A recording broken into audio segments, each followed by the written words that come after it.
Hey, we're Towns and we're chatting with Milky. Milky.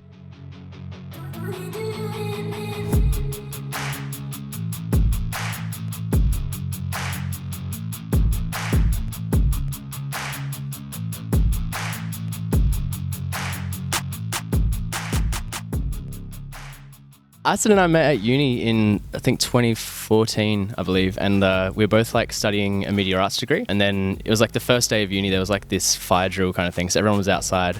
And then when we went back inside, we had to like choose somewhere to sit. I was like, this is the first day. This could be the rest of my life. I got to make sure I sit next to the right person. And I couldn't find anyone wearing a band tee or anything. And I was like, oh shit. All right, well, I don't know. And so like I went towards the front, and then Aston was sitting like almost in the front, and I was like, oh, this guy's wearing like an Offense hat, and that's like a brand that like we both like grew up on and stuff like that. And I was like, oh, I'll sit next to him. And we started showing each other like our phones and like the music on our phones. Like, oh, do you like this artist? Like, yeah, you like this one? And we're sitting there like trading artists for like the whole uni lesson. Yeah, it was pretty natural. I was sitting by myself praying no one sat next to me, but Dan sat next to me, and it worked out pretty well, I think. And yeah, we just started driving home together, and then always talking about how we should write songs together. And then it actually took a few years before that happened, and then about 3 years on, we gave it a go, and here we are. Yeah, It was pretty cute, because I think the first time that we drove together was like because I had to catch the train. I lived like an hour or so away from the city, and I didn't know that Aston also lived close to there. And so I used to have to like catch the way back. I used to have to catch the bus and then the train and then go to the city. I had to drive to the train station, catch a bus. But then one time Aston was like, oh, where are you going? I go, oh, well, like back to the Barossa. And he goes, oh, well, I live in like Craigmore, so I'll just give you a lift. And I was like, oh, really? Oh, okay. And then, yeah, it was hell nice. It was very sweet. It was very kind. The EP is called Things You Might Feel Sometimes, in relation to they're about things that you may feel sometimes. For me personally, like when writing lyrics and stuff too, it's like I always felt like most artists I looked at always had like a specific thing that they wrote about. Like there was always songs about like girls or love or like, you know, love stories or like, I don't know. And I didn't really want to pick a niche or something. So I felt like feelings and relatable feelings and situations and being like really self-aware is I feel like what we are. And I feel like each of these songs just has these really specific social scenarios, and they're very like relatable if you pay attention. There are lots of like little things, you know, like social anxiety at a party is Speak for Myself, and there's a song in there about feeling guilty about not being around the people that you care about, and it's like stuff that we don't talk about, but things you might feel sometimes. It just rolls off the tongue. Yeah. But each song is vastly different in theme and sonically, which is really fun. So I think we kind of just testing the waters with where we want to go and what we want to do.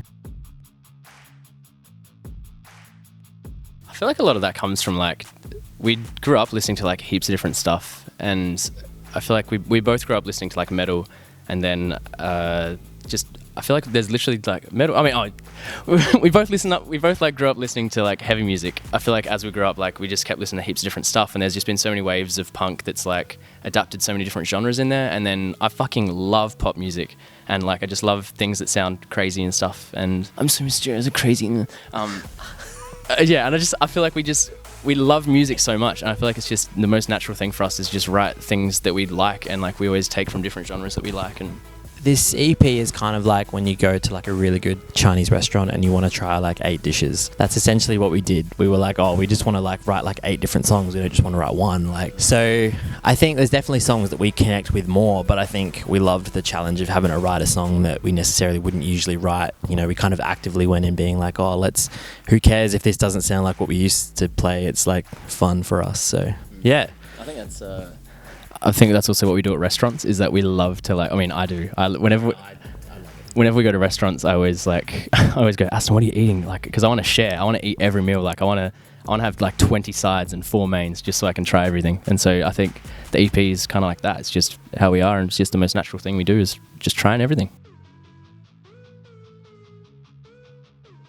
Well, I think when we started, we were not that we were like carbon copying. We were like very heavily influenced by one sort of style of music, and like there were certain artists that we loved, such as like when we started, we loved like Citizen, Balance and Composure, Tidal Fight. Like they were these bands that we wanted to sound like, and sort of we took so much influence from them. But I think not that we still love those bands, but I think we grew up, which happened in very formative years, luckily, while we were writing music. So it's cool to like capture that audibly. I think we feel really honest right now with who we are as musicians. I think like the songs that we're writing now, like even post EP, I think are so representative of who Towns actually sounds like. Not that the EP didn't sound like us, the first one, but you could be like, oh, that sounds like this a little bit. While I feel like where we're heading now, it kind of sounds like our own stuff, which is really cool. Dan spoke about this morning, so Dan's going to answer it. I think, again, just growing up, we like so much different stuff, and I think I downloaded Photoshop illegally when I was like 13 or something, and I've just like was obsessed with just making stuff, and like I was always a bit of a bad drawer, so that was great. And so I don't know, just eventually I've just loved doing all digital media kind of stuff. My heart just always pulls towards like images and like branding and stuff like that, and I just love being able to showcase our favorite parts of ourselves and like trying to show the world what it looks like and stuff. And I love particular colors, and often I love tying a different color to a release, or like tying I don't know, because I don't know, if you look at bands like Paramore, they like do that heavily and stuff, and like I just love that different releases have slightly different like visual identities, and that you can kind of like, I just love being able to see a band and that particular era. And I think a lot of like bands we love growing up, like even Good Charlotte, and like when emo was massive, and you could see so many bands like AFI and stuff like that, where like so many of these bands and Panic at the Disco were like, oh, we're all emo now, and then like you can just, there's just clear eras. Panic at the Disco even having that like the Pretty Odd era, you know what I mean? Yeah. I love the shit. I love it.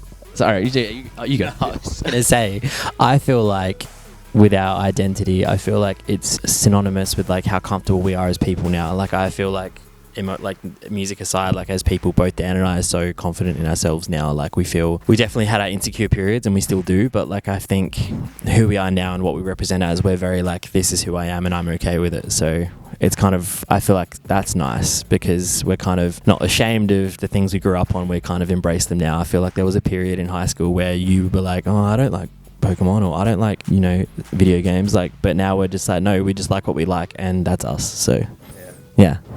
I remember being bullied for having a wrestling pencil case in year 8 or 9 in tech. They went, oh, what's that? You like wrestling? And I went, no, I'm borrowing it from a friend. And I remember getting bullied for skateboarding, which was hilarious. I remember the media told me that was cool, and I liked it, and I was like, I'll do that. And then he was like, oh, skating boy. And I was like, Avril Lavigne really ruined it for a lot of people. Nah, but then I also think she did. She did, but some people take it as something. There's a word. I'll think of it later. Skater. That's it.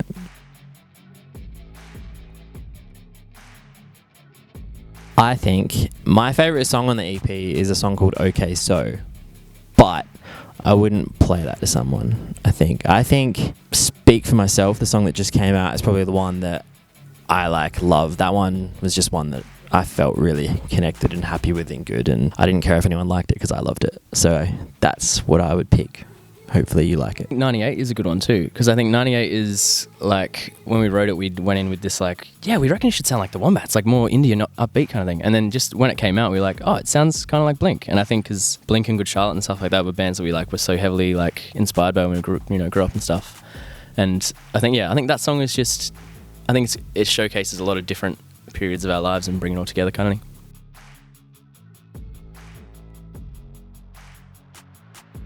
Give me a second. I'm just playing it in my head on 1.25 speed.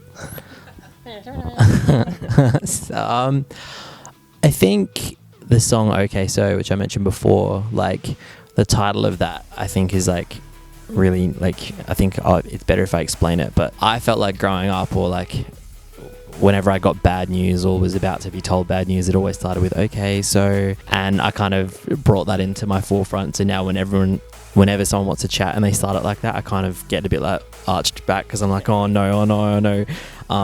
It created heaps of anxiety. So I think that's like a really interesting, not anxiety, but the title of the song was really fun to like have and sort of be a little bit mysterious, but then once you know about it, it makes a lot more sense. And I think some people can relate to that. But I think, again, going back to Speak for Myself, I think how like thematically and storytelling and just like raw and like easy to understand that song is really fun too. So I always get that stuck in my head, and I'll be in the kitchen, I'll just be like, I feel like that's the one that just always sticks in my brain. Or like, it's always small things, like just things you can sing with your mouth, kind of like Seven Nation Army, how you can sing that with your mouth, like even 98, the ooh, ooh. I don't know, I always get those bits, like I always go, yeah, in the kitchen. It's always in the kitchen, doing the dishes.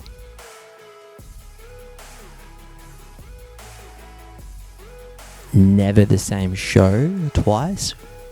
That's the town's promise. We kind of write our set list different every night. Like sometimes we'll do it a few nights in a row, but we like to talk a lot of crap on stage. I don't know what to say, but we talk a lot of smack on stage to each other, to the crowd. It's usually friendly. It's nothing aggressive, but that kind of gets in the way of the song sometimes. So depending on what you want to see, if you want to listen to our music, just stay home. But if you want to like come hang out and just have a good time and smile, come to a show. But yeah, we have been cut off before for talking too much, so you can expect that.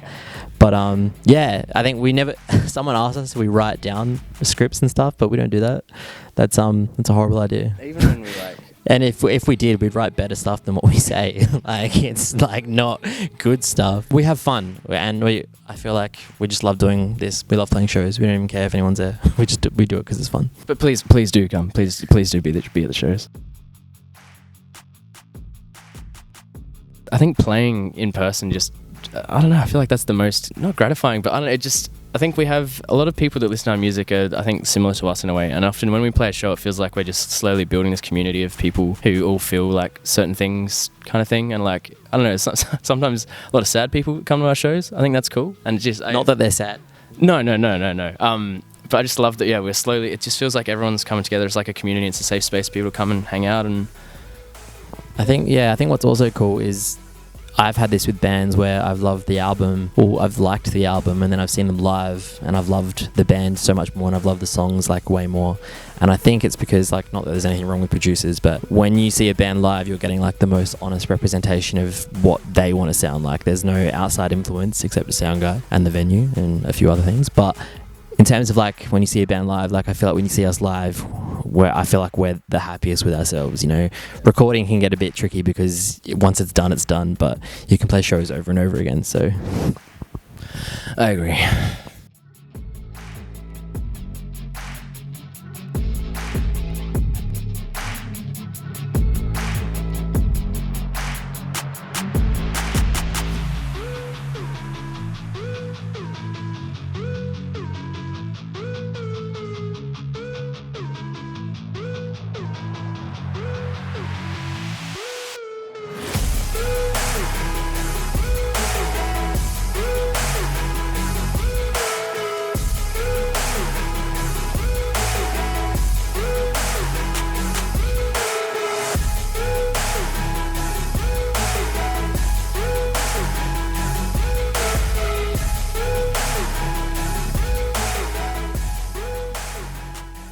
Blink-182. Blink-182. Oh, Bring Me the Horizon. No. Yeah, Bring Me the Horizon would be amazing. I think.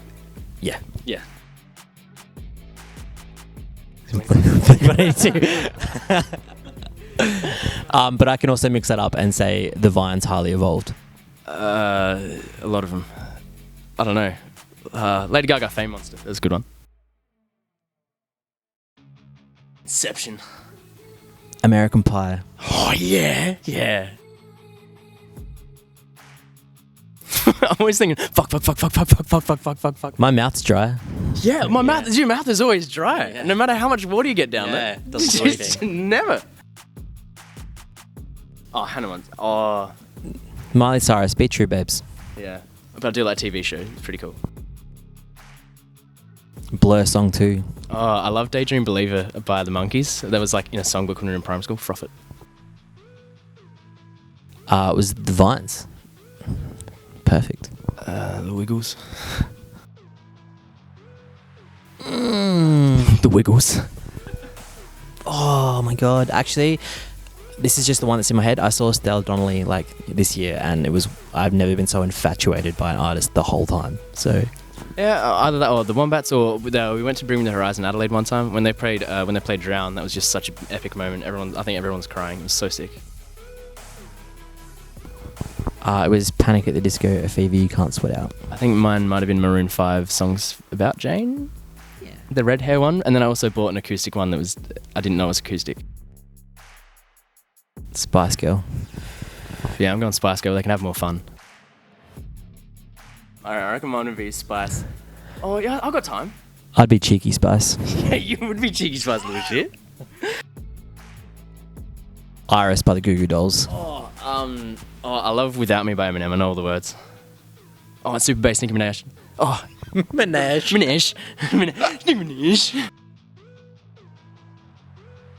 I'm going to say we looked at the videos from the other night, but we played the Gov on the swimming tour last year in Adelaide, and that was like 600 people all there for us. It was insane. It was really hard to believe.